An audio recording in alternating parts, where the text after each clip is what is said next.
बच्चों ये balance sheet की लायबिलिटी साइड में ये 3 मेजर हेड्स होते हैं।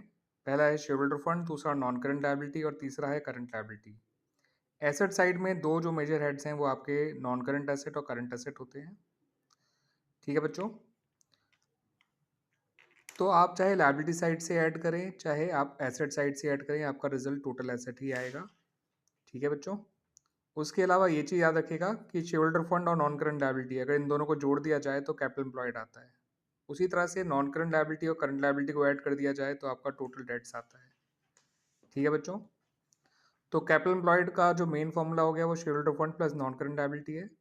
लेकिन अगर आप टोटल एसेट में से करंट लायबिलिटी हटाएंगे तो भी कैपिटल एम्प्लॉयड आ जाएगा। ठीक है बच्चों? उसी तरह से ध्यान रखिएगा, अगर आपको शेयरहोल्डर फंड निकालना है तो टोटल एसेट में से टोटल डेट हटाओगे तो भी शेयरहोल्डर फंड आ जाएगा।